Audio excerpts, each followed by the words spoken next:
میرا نام محمد عثمان فاروق ہے اور میں ایک اوورسیز پاکستانی ہوں۔ الحمدللہ اس سال میں نے حج کا فریضہ انجام دیا۔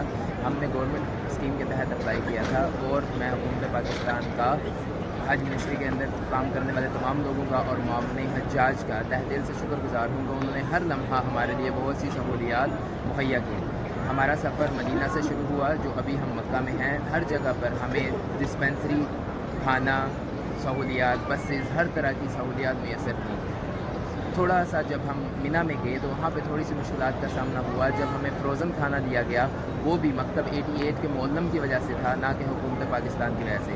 میں حکومت پاکستان سے ایک درخواست کرنا چاہتا ہوں کہ آئندہ سال جب بھی حجاج کی تربیتی کیمپ لگائے جائیں تو ان میں حجاج کو ہر طرح کی سہولت کو استعمال کرنے کی تربیت دی جائے، جیسے کہ بسز پہ سوار ہونا، جو کہ ہزاروں بسز 24 گھنٹے ہمیں حرم سے ہوٹل اور ہوٹل سے حرم لے کر آتی ہیں۔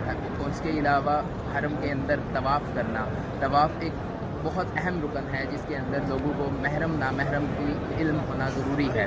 اس کے علاوہ تمام حجاج کو میری درخواست ہے کہ وہ جب بھی اگلے سال حج پر آئیں تو اچھے طریقے سے حج کے ہر مناسک کے بارے میں پڑھ کر آئیں، ہر رکن کے بارے میں علم حاصل کر آئیں۔ اور میں ایک بار پھر حکومت پاکستان کے لیے دعا گو ہوں۔ اس کے ساتھ ساتھ میں تمام امت مسلمہ، خاص طور پر پاکستان اور کشمیر کے مسلمانوں کے لیے دعا گو ہوں کہ اللہ تعالیٰ ان پر اپنا ہاتھ رحم کریں اور دشمن کے وار سے بچائیں۔ والسلام علیکم ورحمۃ اللہ وبرکاتہ۔